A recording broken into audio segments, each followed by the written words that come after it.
नमस्कार दोस्तों, नमः शिवाय। जीवन ज्योति चैनल में आप सभी का हार्दिक स्वागत करती हूँ। दोस्तों, आज की वीडियो में आप श्रवण करेंगे बृहस्पतिवार व्रत कथा।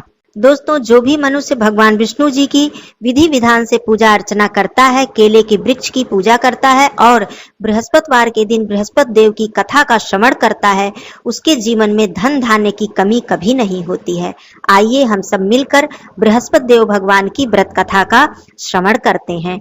कथा आरंभ करती हूँ। बोलिए भगवान बृहस्पति देव की जय।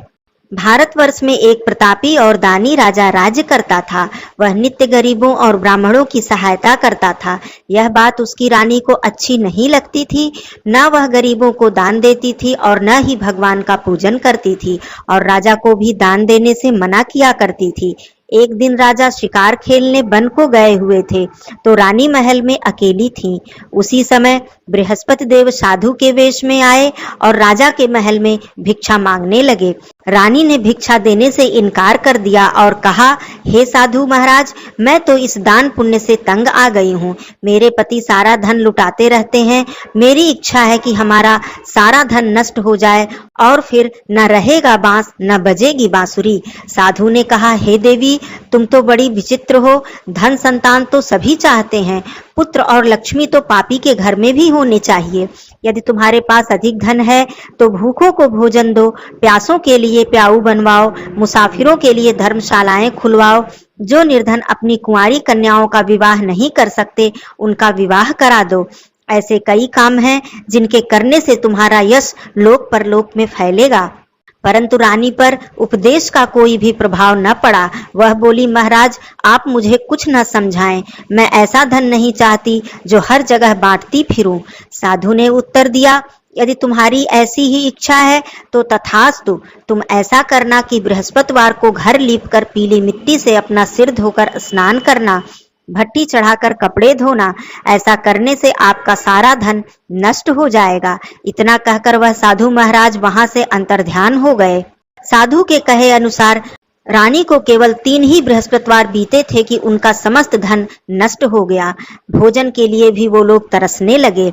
एक दिन राजा ने रानी से बोला कि हे रानी, तुम यहीं पर रहो, मैं दूसरे देश में जाता हूँ, क्योंकि यहाँ पर सभी लोग मुझे जानते हैं, इसलिए मैं कोई छोटा कार्य नहीं कर सकता। ऐसा कहकर राजा परदेश चला गया। वहां पर जाकर जंगल में लकड़ी काट कर लाता और शहर में बेचता। इस तरह वह अपना जीवन व्यतीत करने लगा। इधर राजा के परदेश जाते ही रानी और दासी दुखी रहने लगी। एक बार जब रानी और दासी को 7 दिन तक बिना भोजन के रहना पड़ा, तो रानी ने अपनी दासी से कहा, हे दासी, पास ही के नगर में मेरी बहन रहती है। वह बड़ी ही धनवान है। तू उसके पास जा और कुछ ले आ, ताकि थोड़ी बहुत गुजर बसर हो पाए। दासी रानी के बहन के यहाँ गई। उस दिन गुरुवार का दिन था। रानी की बहन उस समय बृहस्पति देव की कथा सुन रही थी। दासी ने रानी की बहन को अपनी रानी का संदेश दिया, लेकिन रानी की बड़ी बहन ने कोई भी उत्तर नहीं दिया।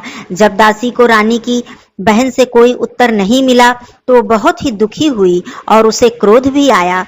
दासी ने वापस आकर रानी को सारी बात बता दी। सुनकर रानी ने अपने भाग्य को कोसा। उधर रानी की बहन ने सोचा, मेरी बहन की दासी आई थी, परंतु मैं उससे नहीं बोली, इससे वह बहुत दुखी हुई होगी। कथा सुनकर पूजन समाप्त करके वह अपने बहन के घर गई और कहने लगी, बहन, मैं बृहस्पतिवार का व्रत कर रही थी। तुम्हारी दासी मेरे घर आई थी, परंतु जब तक कथा होती है तब तक न उठते हैं और न ही बोलते हैं, इसलिए मैं नहीं बोली। कहो दासी क्यों गई थी? रानी बोली, बहन, तुमसे क्या छिपा है, हमारे घर में खाने तक को अनाज नहीं था। ऐसा कहते कहते रानी की आंखें भर आईं। उसने दासी समेत पिछले 7 दिनों से भूखे रहने तक की बात अपने बहन को विस्तार पूर्वक बता दी। रानी की बहन बोली, देखो बहन, भगवान बृहस्पति देव सबकी मनोकामना को पूर्ण करते हैं। देखो, शायद तुम्हारे घर में अनाज रखा हो। रानी को तो पहले विश्वास नहीं हुआ, पर बहन के आग्रह करने पर उसने अपनी दासी को अंदर भेजा, तो उसे सचमुच अनाज से भरा हुआ एक घड़ा मिला। यह देखकर दासी को बड़ी ही हैरानी हुई। दासी रानी से कहने लगी, हे रानी, जब हमको भोजन नहीं मिलता है तो हम व्रत तो करते ही हैं, इसलिए क्यों न इनसे व्रत और कथा की समस्त विधि पूछ ली जाए, ताकि हम भी व्रत कर सकें। तब रानी ने अपनी बहन से बृहस्पतिवार व्रत के बारे में पूछा। उसकी बहन ने बताया, बृहस्पतिवार के व्रत में चने की दाल और मुनक्का से विष्णु भगवान का केले की जड़ में पूजन करें तथा दीपक जलाएं, व्रत कथा सुनें और पीला भोजन करें। इससे बृहस्पति देव प्रसन्न होते हैं। व्रत और पूजन की समस्त विधि बताकर रानी की बहन अपने घर को लौट गई। 7 दिन बाद जब गुरुवार का दिन आया तो रानी और दासी ने व्रत रखा। घुड़साल में जाकर चना और गुड़ ले आई। फिर उससे केले की जड़ तथा भगवान विष्णु जी का पूजन अर्चन किया। अब पीला भोजन कहाँ से आए, इस बात को लेकर दोनों बहुत दुखी थे। चूंकि उन्होंने व्रत रखा था इसलिए बृहस्पति देव उनसे प्रसन्न थे। इसलिए वे एक साधारण व्यक्ति के रूप में आकर 2 थालों में सुंदर पीला भोजन दासी को दे गए। भोजन पाकर दासी प्रसन्न हो गई और फिर रानी के साथ मिलकर भोजन ग्रहण किया। उसके बाद वे सभी गुरुवार को व्रत और पूजन करने लगी। बृहस्पति भगवान की कृपा से उनके पास फिर से धन संपत्ति आ गई, परंतु रानी फिर से पहले की तरह आलस्य करने लगी। तब दासी बोली, देखो रानी, तुम पहले भी इस प्रकार आलस्य करती थी। तुम्हें धन रखने में कष्ट होता था, इसी कारण सभी धन नष्ट हो गया। अब जब भगवान बृहस्पति देव की कृपा से हमें धन मिला है तो तुम्हें फिर से आलस्य आ रहा है। रानी को समझाते हुए दासी कहती है कि बड़ी मुसीबतों के बाद हमने यह धन पाया है, इसलिए हमें दान पुण्य करना चाहिए, भूखे मनुष्यों को भोजन कराना चाहिए और धन को शुभ कार्यों में खर्च करना चाहिए, जिससे तुम्हारे कुल का यश बढ़ेगा, स्वर्ग की प्राप्ति होगी और पितृ प्रसन्न होंगे। दासी की बात मानकर रानी अपना धन शुभ कार्यों में खर्च करने लगी, जिससे पूरे नगर में उसका यश फैलने लगा। एक दिन राजा दुखी होकर जंगल में एक पेड़ के नीचे आसन जमाकर बैठ गया। वह अपनी दशा को याद करके व्याकुल होने लगा। बृहस्पतिवार का दिन था। एकाएक उसने देखा कि निर्जन वन में एक साधु प्रकट हुए। वे साधु के वेश में स्वयं बृहस्पति देव थे। लकड़हारे के सामने आकर बोले, हे लकड़हारे, तू इस सुनसान जंगल में चिंतामग्न क्यों बैठा हुआ है?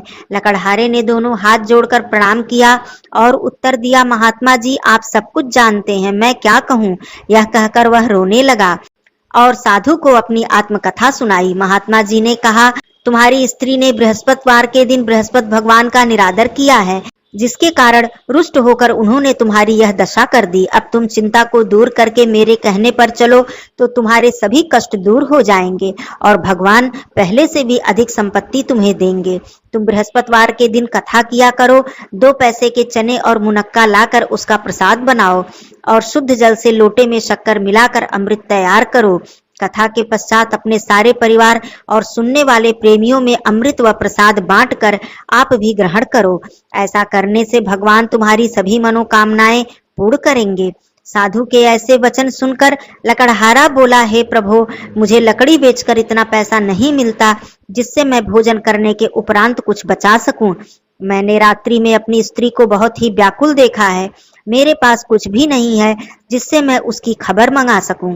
साधु ने कहा, हे लकड़हारे, तुम किसी भी बात की चिंता मत करो। बृहस्पतिवार के दिन तुम रोजाना की तरह लकड़ियां लेकर शहर को जाओ। तुमको रोज से दुगना धन प्राप्त होगा, जिससे तुम भली भांति भोजन कर लोगे तथा बृहस्पति देव की पूजा का सामान भी आ जाएगा। इतना कहकर साधु अंतर ध्यान हो गए। धीरे धीरे समय व्यतीत होने पर फिर वही बृहस्पतिवार का दिन आया। लकड़हारा जंगल से लकड़ी काट कर किसी शहर में बेचने गया। उसे उस दिन और दिन से अधिक पैसा मिला। राजा ने चना गुड़ आदि लाकर गुरुवार का व्रत किया। उस दिन उसके सभी क्लेश दूर हुए, परंतु जब दोबारा गुरुवार का दिन आया तो बृहस्पतिवार का व्रत करना वह भूल गया। इस कारण बृहस्पति भगवान नाराज हो गए। उस दिन उस नगर के राजा ने एक विशाल यज्ञ का आयोजन किया तथा शहर में घोषणा करा दी कि कोई भी मनुष्य अपने घर में भोजन न बनाए, न ही आग जलाए। समस्त जनता मेरे यहाँ भोजन करने आए। इस आज्ञा को जो नहीं मानेगा उसे फांसी की सजा दी जाएगी। इस तरह की घोषणा संपूर्ण नगर में करवा दी गई। राजा की आज्ञा अनुसार शहर के सभी लोग भोजन करने गए, लेकिन लकड़हारा कुछ देर से पहुंचा, इसलिए राजा उसको अपने साथ घर लिवा ले गए और ले जाकर भोजन करा रहे थे तो रानी की दृष्टि उस खूंटी पर पड़ी जिस पर उसका हार लटका हुआ था। वह वहां पर दिखाई नहीं दिया तो रानी ने निश्चय किया कि मेरा हार इसी मनुष्य ने चुरा लिया है। उसी समय सिपाहियों को बुलाकर उसको कारागार में डलवा दिया। जब लकड़हारा कारागार में पड़ गया और बहुत दुखी होकर विचार करने लगा कि न जाने कौन से पूर्व जन्म के कर्म के कारण मुझे यह दुख प्राप्त हुआ है, और उसी साधु को याद करने लगा जो कि उन्हें जंगल में मिला था। उसी समय तत्काल बृहस्पति देव साधु के वेश में प्रकट हुए और उसकी दशा को देखकर कहने लगे, अरे मूर्ख, तूने बृहस्पति देव की कथा नहीं करी, इसी कारण तुझे दुख प्राप्त हुआ है। अब तू चिंता मत कर, बृहस्पतिवार के दिन कारागार के दरवाजे पर 4 पैसे पड़े मिलेंगे, उससे तू बृहस्पति देव की पूजा करना, तेरे सभी कष्ट दूर हो जाएंगे।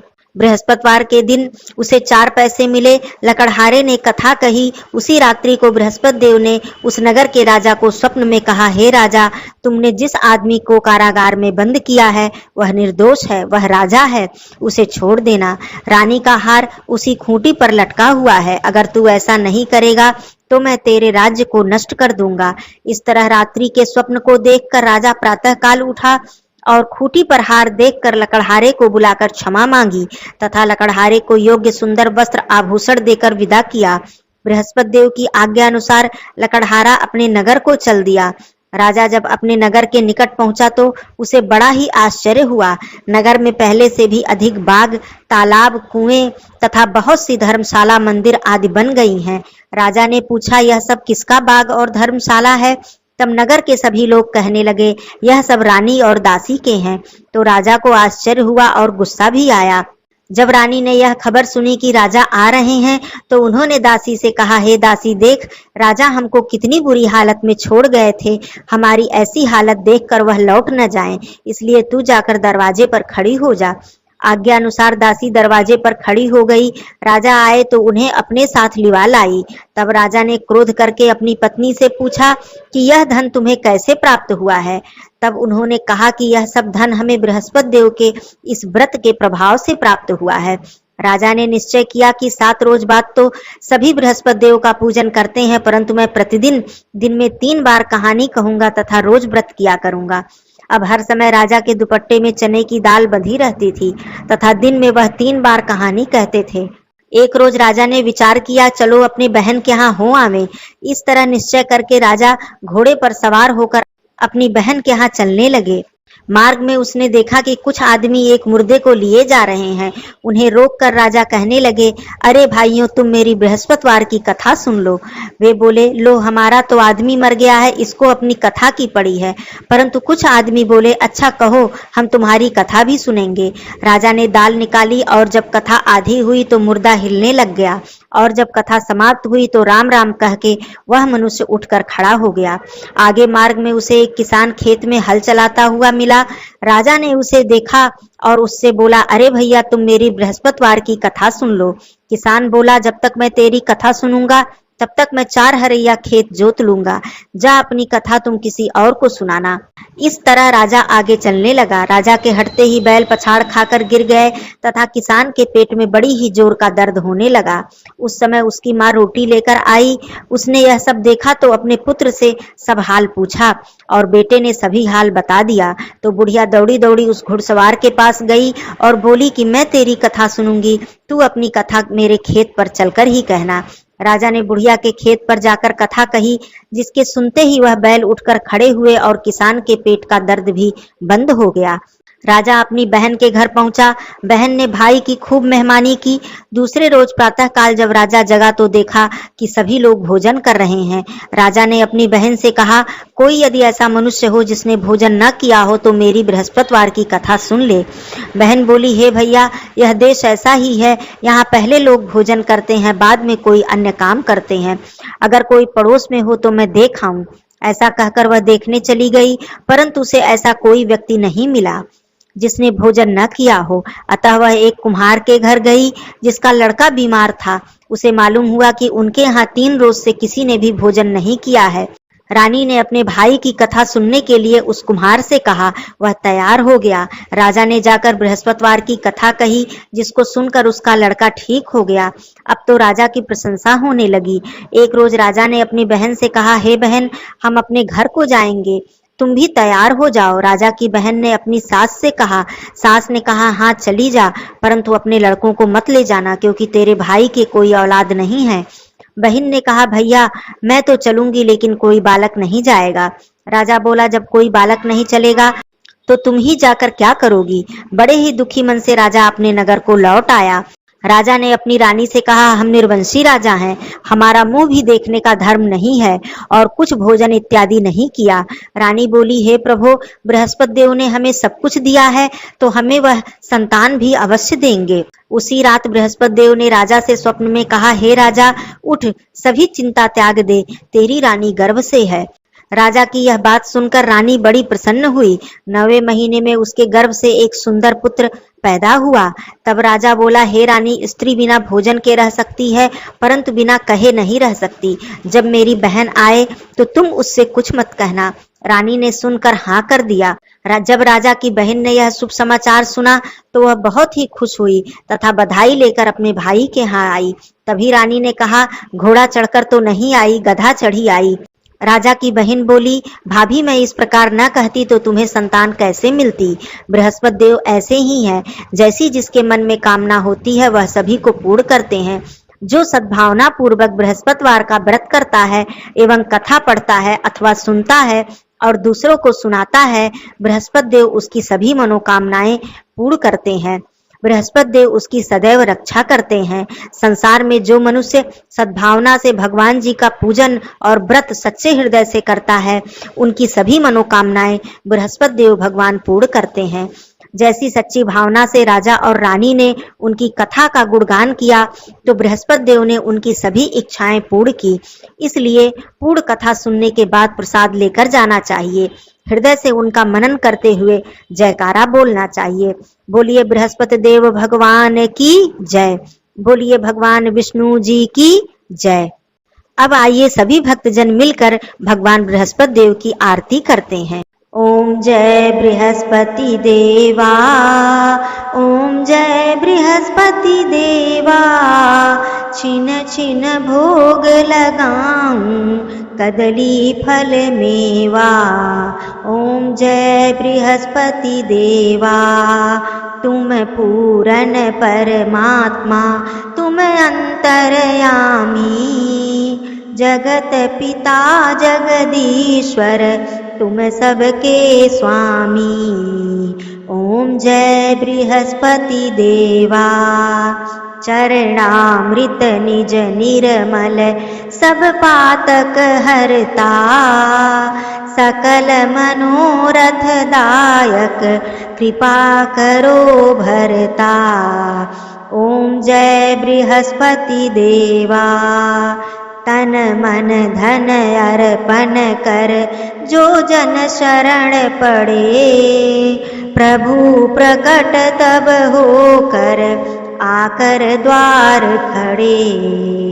ओम जय बृहस्पति देवा, दीन दयाल दयानिधि भक्तन हितकारी, पाप दोष सब हरता भव बंधन हारी।